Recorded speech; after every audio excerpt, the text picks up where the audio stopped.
whatever mode or platform, gathered from and in this house,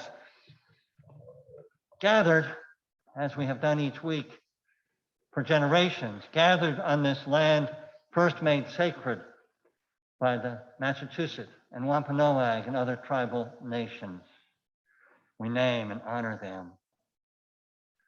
From the four winds, we've gathered in person or in spirit to this, our spiritual home. After all, not a building, but a community. You and me, everyone, wherever we are, our beloved Old Ship community. And so good to be gathered again. Sheltered and held by one another in this community of care and love. To share our burdens and celebrate our joys, to learn and grow in one another's company together, to help and to heal, to be part of creating a kinder, more loving world and an earth hospitable to all life. We have gathered again, and it is very good.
Karen Churchill, the chair of our Worship and Music Committee, will say our chalice lighting words this morning. Thank you, Karen.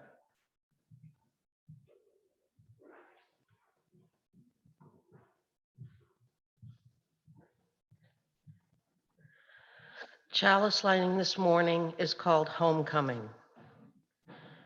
Will it still feel like home to me when I see your loving faces? When I close my eyes and breathe deeply in these old familiar places? When I step back inside, will I find a void shaped just like me? Or have you moved on and filled it up where I always used to be?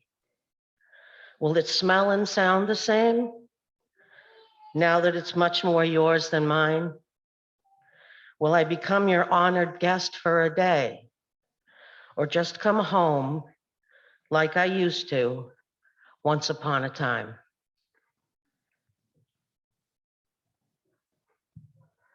Thank you, Karen. Beautiful. Just right.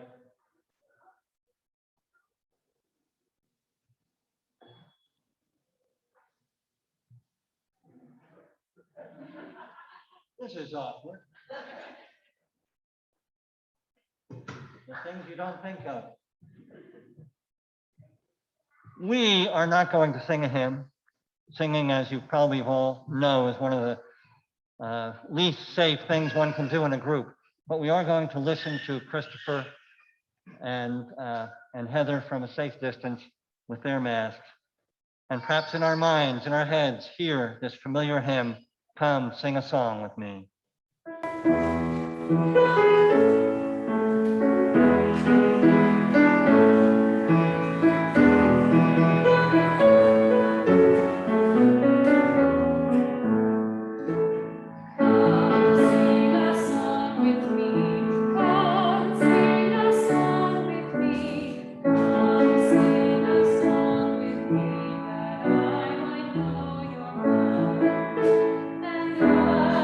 Bring you home.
I heard you all, my mind's ear.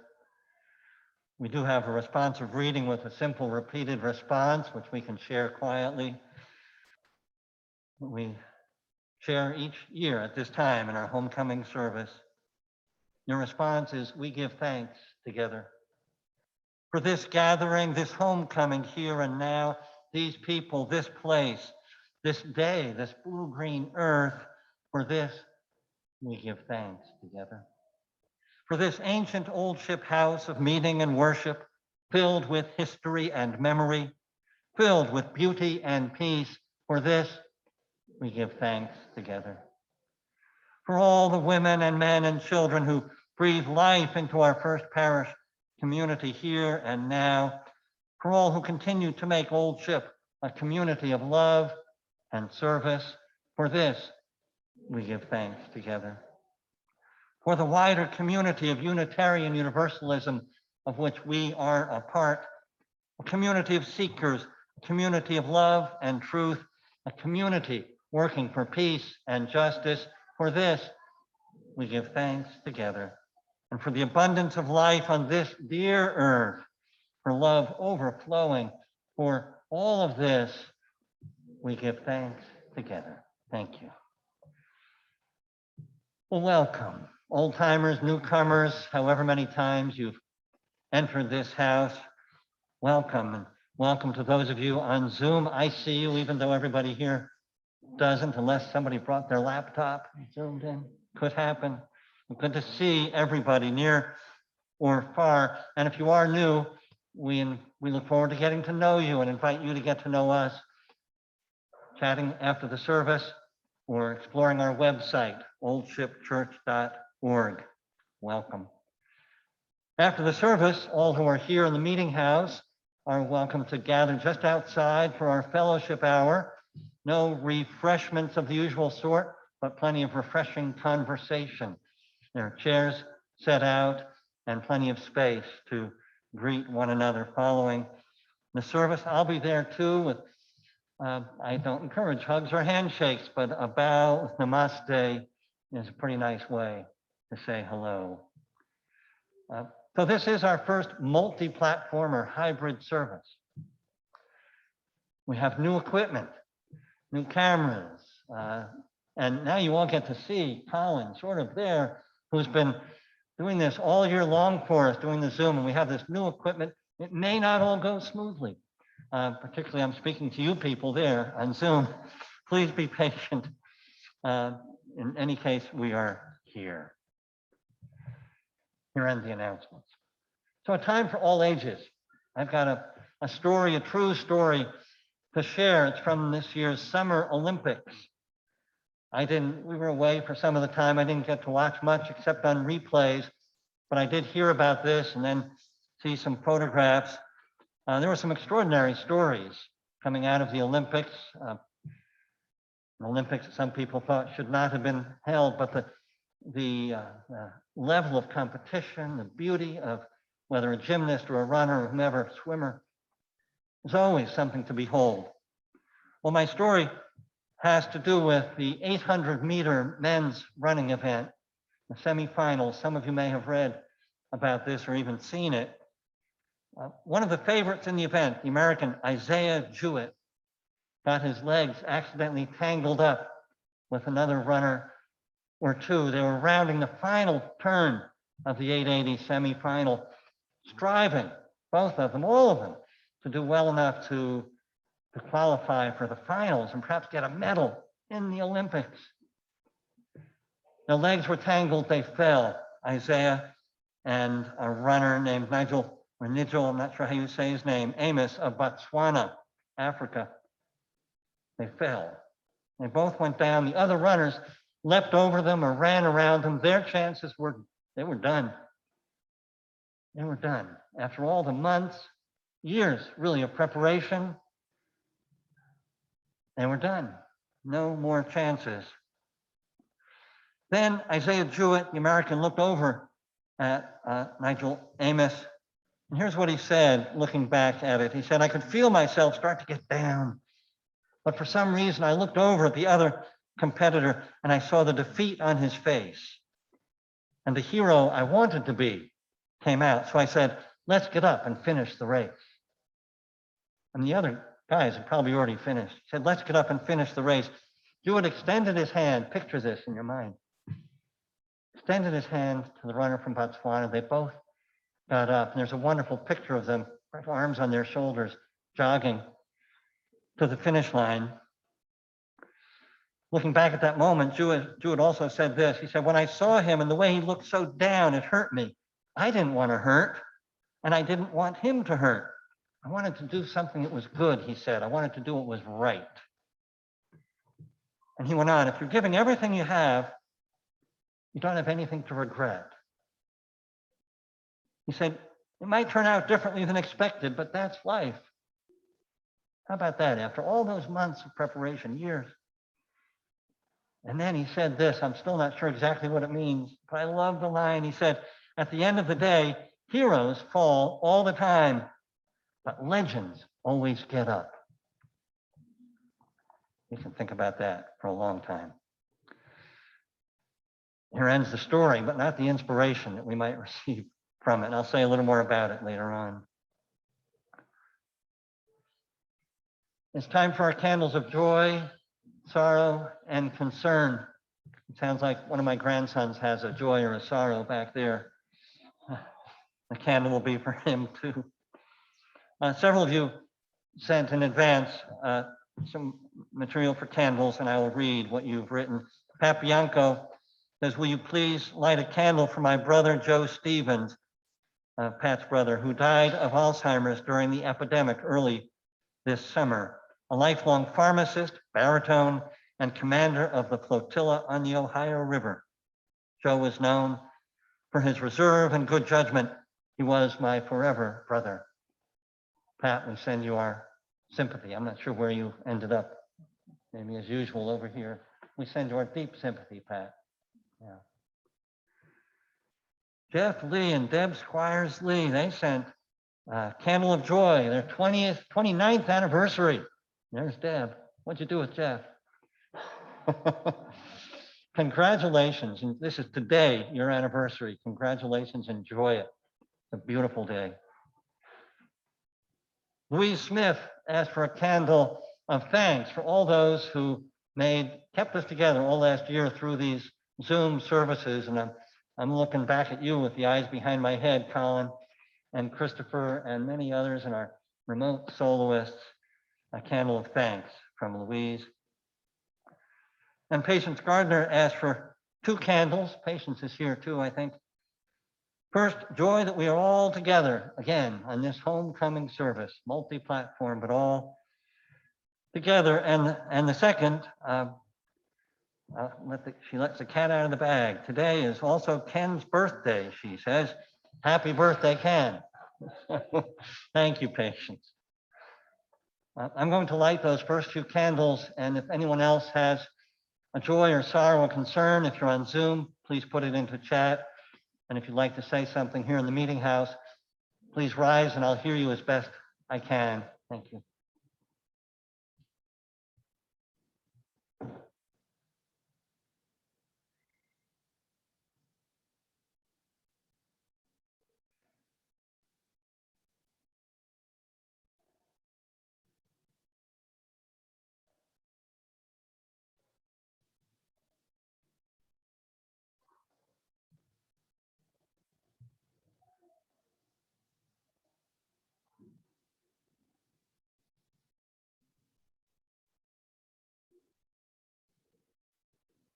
Is there anyone else? Yes.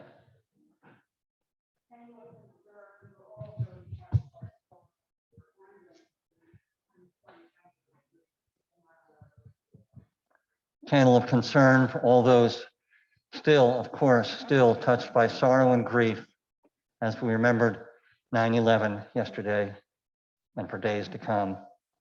Thank you, Eileen. Yes, Gail.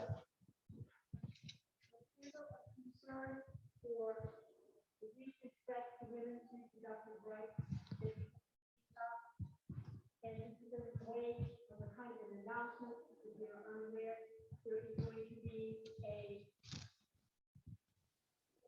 gathering about that topic on October 2nd, all over the United States. And it will be taking place in Boston at the City Hall Plaza on Saturday, October 2nd, in the middle of the day. Thank you, Gail. Candle of concern for the ongoing and increasing threats to women's reproductive rights. And a reminder that on October 2nd, there will be demonstrations across the country, including in Boston. Thank you, Gail. Can't see who that is. Your hand. Yeah, is that Barbara? Yeah, stand up, Barbara, please.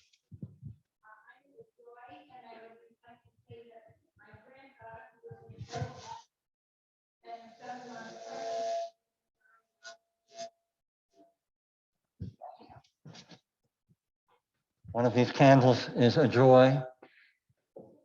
Barbara's granddaughter was in a terrible accident, 7 months pregnant, but she and the baby are doing well. We hold you and your family in our hearts, Barbara. Yes, is that Abby? Yeah.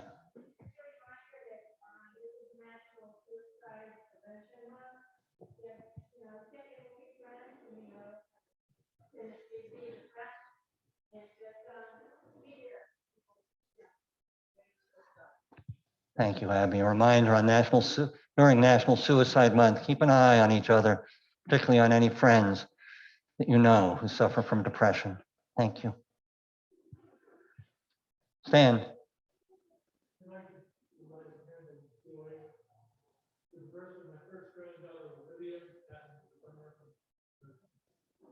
Candle of joy for your first granddaughter, Olivia. His birth was this summer. Congratulations.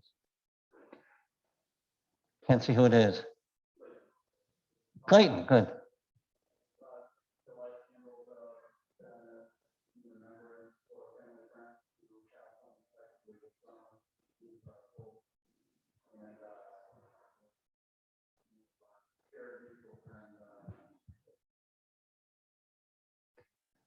Candle of sorrow for your friend who passed this summer. We extend our sympathy to you and all of those who were touched. Thank you, Clayton. Yeah, Steve.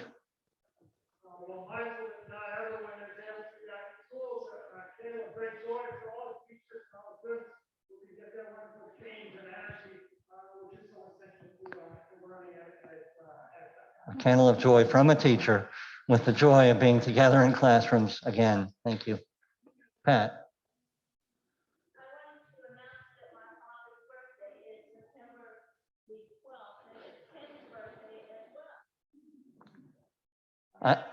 Thank you. I've been pleased to share your father's birthday all these years.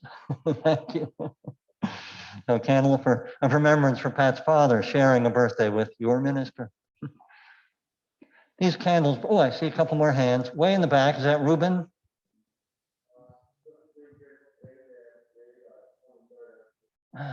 Another anniversary. You ought to get together with the Squire Lees.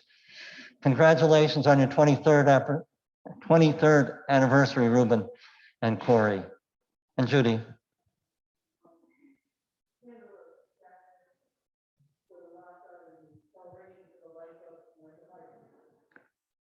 Candle of sadness for the loss of and celebration of the life of Nigel Harvey, as we announced in the newsletter, and I believe at a service a couple of weeks ago. We hold him in our hearts. Thank you.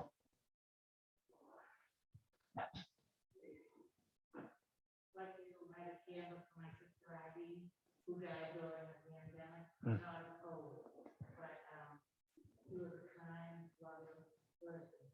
And I'm really that she's happy. Candle of sorrow for the passing of your sister during the pandemic, and joy that she's happy where she is. Thank you. These candles burn as well for any joys, sorrows, or concerns deeply felt, though unexpressed in words among us, and for any that may have been entered into the chat as well.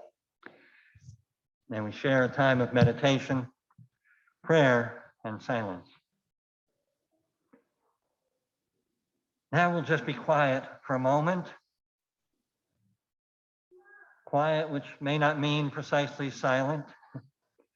but quiet our hearts, quiet our minds, as we hold in our hearts the joys, sorrows, and concerns that have been shared. Quiet as we feel one another's presence, even at a distance, so glad to be together with old friends, with folks we have yet to meet and look forward to meeting. Quiet for a few blessed moments, renewing, restorative moments, with prayers in our hearts. Remembering the sadness that still shadows 9/11 as we marked the 20th anniversary of that day, and for all those who grieve yet. Holding close to our hearts family members and dear friends of those who lost their lives that day, and those who lost their lives in the wars and terror that ensued in the years since. And with prayers as we remember dear ones and others who lost their lives or lost their health in the midst of the pandemic. Quiet prayers as we hold one another in our hearts, whatever this season brings to us. Sitting prayerful, quiet, just here, wherever we each are, just now, as we enter this quiet time.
Our next hymn for us to listen and appreciate as we prepare for our time of water communion.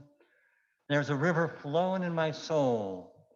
And as the hymn is being sung, our water communion bowls for any water that you did bring this morning and left at the door will come forward.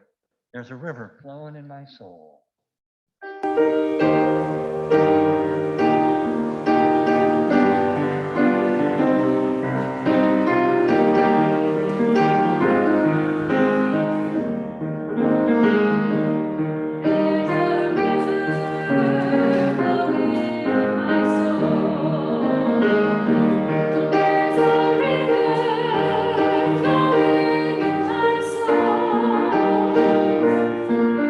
It's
Each year we honor worship, return to worship here in our meeting house or from our meeting house with the gathering of waters from places we've been, places that are dear to us, whether a backyard stream, our own cooling tap water, or some beach or river, wherever it might be, wherever we have been.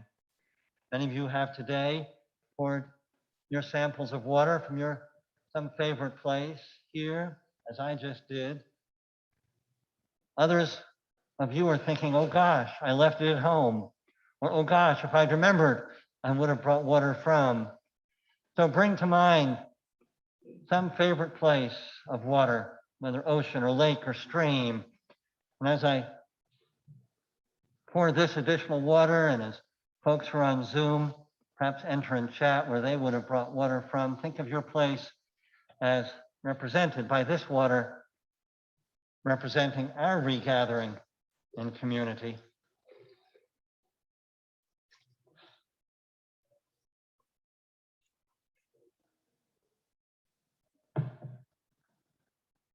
And this water in a modest little container represents or is water from past years' water communions.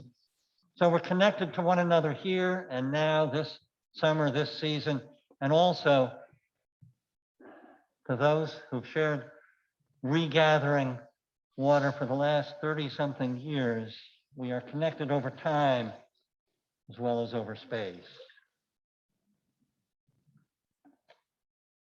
Water, life-giving water on our water planet. We are blessed by water as we are blessed by one another. We, water beings, after all life is blessed and made possible by water. And so may our year together be blessed. Life affirming, life enriching, life serving as we bless one another with our lives. May it be so. We come to our time of offering. We will not be passing the plate, but again, for safety's sake, there are baskets at both doors as you leave for your offering, checks or cash, the usual way of contributing.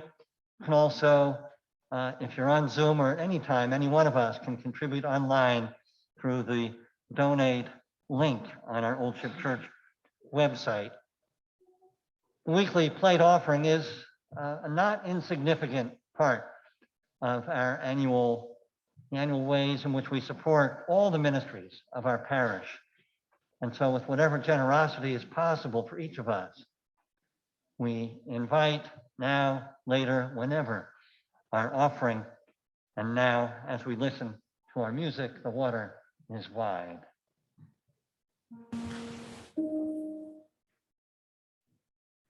I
My sermon title is How Shall We Live Now? 20 years ago, on the first Sunday after 9/11, we asked similar questions, didn't we? How shall we live now? And this world seemed forever changed, and indeed it had been. The world did change on that day, though, of course, one way or another. The world is always changing, sometimes far more dramatically than others, sometimes for all of us together, sometimes through tragedy or joy for us personally. The world is always changing. Even so, answers to the question, how shall we live now, are, it seems to me, remarkably consistent over time, aren't they? I think so. Now, in October of 2001, I preached a sermon. So just after 9/11, I preached a sermon based in part on a text by the French writer Antoine de Saint-Exupéry. You know, the Little Prince guy. He wrote other things too. In this piece, he wrote that we are to pass along, quote, our heritage of mind and heart, to pass along our heritage of mind and heart, laughter and tears, musings and deeds, knowing that, continuing the quote, love, like a carefully loaded ship, crosses the gulf between the generations. I love that image. Love, like a carefully loaded ship.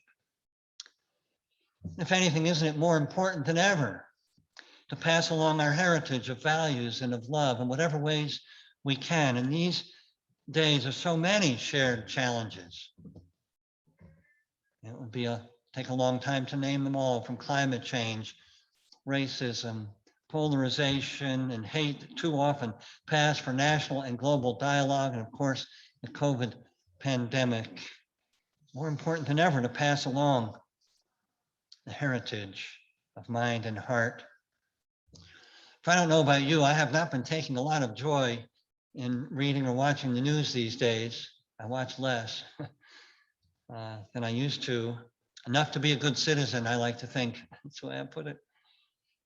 For indeed, in dark moments, I wonder if the human race is faltering, maybe tripping over our own legs or others' legs as we round the final bend of our human story. But then I take heart. I take heart, Emerson said, up again, old heart, after his own personal tragedy. Up again, old heart. I take heart and a measure of joy from a story such as the one I shared today of that American runner reaching out his hand, not from a place of superiority, they'd both fallen, but from a place of communion, solidarity, reaching out his hand to the African runner, both of whom had lost any chance of placing in the 800-meter Olympic men's race. And that simple and profound gesture lifted my heart, perhaps it does yours, and reminded me that this is who we are as human beings. Yes, we're capable of hate and terrible violence. We see it all the time in the news and sometimes personally, but we are also capable of good, and we do much good. In that same sermon, not long after 9/11, I quoted the Chinese philosopher Mencius, who affirmed that, quote, the tendency, an ancient philosopher, time of Confucius and so on, he said, the tendency of human nature to do good is like that of water to flow downward. Do you think so? Do we believe it? I think we have to. Seems to me we must. And there is abundant evidence. After all, we see this truth sometimes in just mundane daily interactions, but we certainly see it, well, often in those mundane daily interactions. But we surely see it after times of disaster. We saw it so many ways after 9/11. We have seen it after Hurricane Ida. You hear about the fellow in southern Louisiana who ferried, he lost track of how many people he had ferried to safety with his little inflatable boat. Then there were the hotel workers out west. Maybe you heard about this too, who their jobs were put on pause because of the wildfires. And instead, many of them started serving food, taking food and serving it to the firefighters at their own risk, of course, in the midst of the smoke and so on. And how about people across the country, red states, blue states, liberal, conservative, doesn't matter, left and right, willing to take in Afghan refugees? whatever opinion one might have had about the way we left or whether we left and so on, willing to take in those who had helped us and who were in need. I know for every example of goodness, we can come up with something contrary, maybe more than one thing. But as I also said those 20 years ago, when John Adams said to his young son, John Quincy Adams, that quote, to be good and to do good is all we have to do. He was not, I would affirm, he was not proposing an impossible task to his son. Rather, he was reminding his son of what it is in our nature to be and to do. Now, Joe and Jill Biden called young Isaiah Jewett, that runner, that American runner, a hero for offering his hand up to his competitor. I don't think Jewett thought of himself as a hero. He had been passed along a heritage of good, right? And he was just, I think he felt he was doing what is in his and our nature to do, and what he chose to do in that moment, and which we're collectively more likely to do. And the next generation is more likely to do. The more often we pass along our heritage to our children, grandchildren, to one another, heritage of mind and heart in the spirit of Saint-Exupéry. It's not just about actual generations. We do it for one another as well. And teaching, not just with words, but mostly with our lives and our deeds, of course.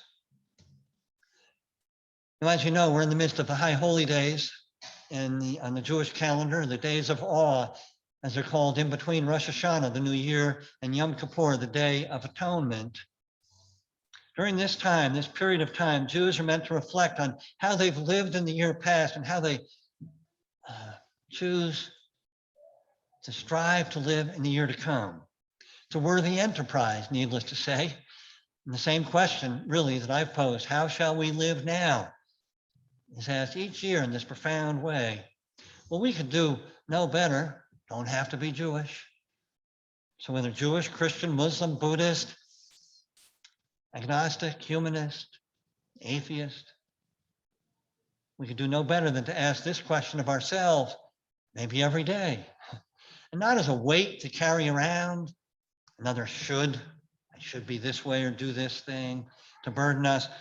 It's actually, I think, a sort of joyful question, perhaps opening our hearts and minds and lives to opportunities and ways of being that we can choose. Or we can debate human freedom till the cows come home proverbially, but we can choose to do this rather than that, to say this rather than that, to hold our tongue rather than speaking something we will regret.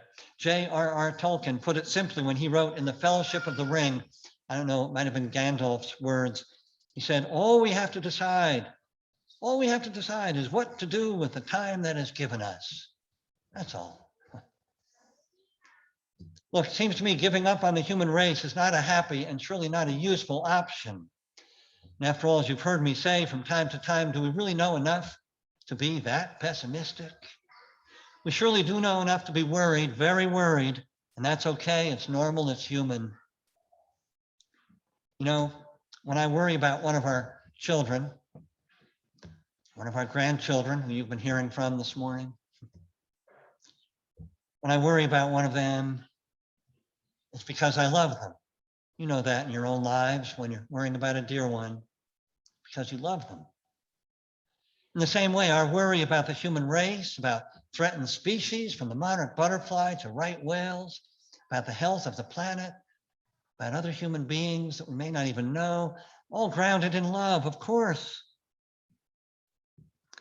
Now, as you might have guessed, I was going to say, if not this morning, then next week or sometime pretty soon, this is where a church such as ours comes in, a spiritual community such as ours, here, an incubator for our values, here where we tend to one another, grow our love, reach out to one another and reach out together to heal and help in the wider world however we can, here where we recenter ourselves each week for the week to come, here where we become more resilient, more able to live through personal slings and arrows, more able to face our shared challenges because we have one another for support and love and inspiration. It's pretty darn good, don't you think? You could say amen. Not quite done though, almost.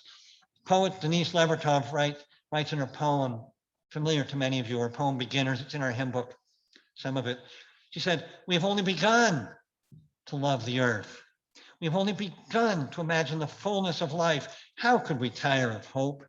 So much is in bud. We've only begun to imagine justice and mercy, only begun to imagine how it might be to live as siblings with beast and flower, not as oppressors.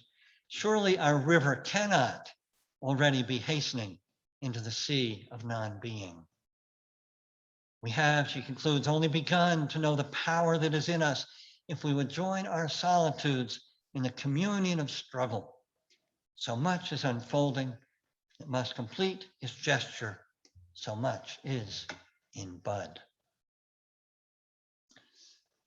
So we begin another church year, as we've been doing since 1635, and in this house since 1681. That should tell us something about resilience and survival. Still here, after all these years, centuries, still here in our nation with its contradictions so deep, of high ideals woven together with terrible violence and injustice, still here in this world of unutterable beauty and love, woven together with the ugliness of hate and war, yet still here in the unfolding mystery of cosmos. So yes, we begin again. How else but with kindness and love? And for this, and for you, and for this community, I am so grateful. May we all be grateful as we begin again and continue. So may it long be.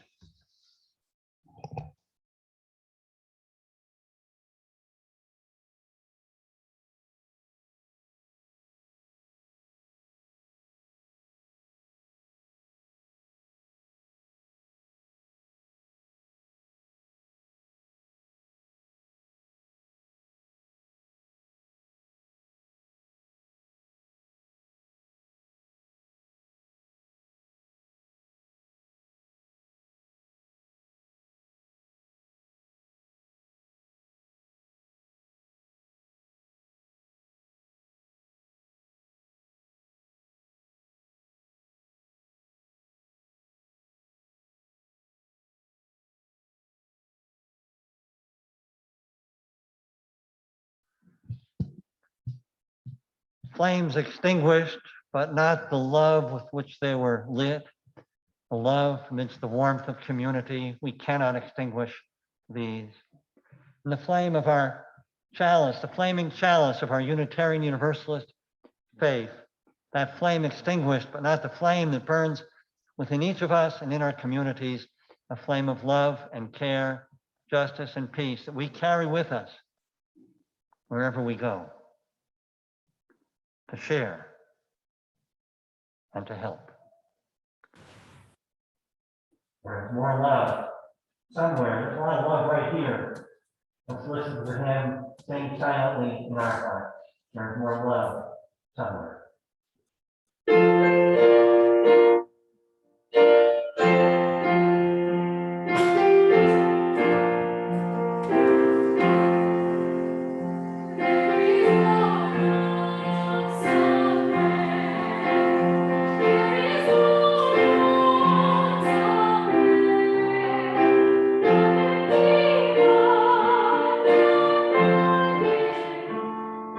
is no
love, more hope, more joy, more peace. There will be because and if we take those with us in our hearts and share along our way, knowing that with each kind word, each generous gift of time, each selfless deed of love, each welcoming gesture, we indeed transform ourselves and one another, helping to create the beloved community here and wherever we go, a community of greater peace, more justice, and happiness for which we all yearn on this dear earth we share. So may it be. And as we go forth in a moment, I invite you to please respect those who wish to keep social distance or masked, even as we're greeting outside. May we keep one another safe and well.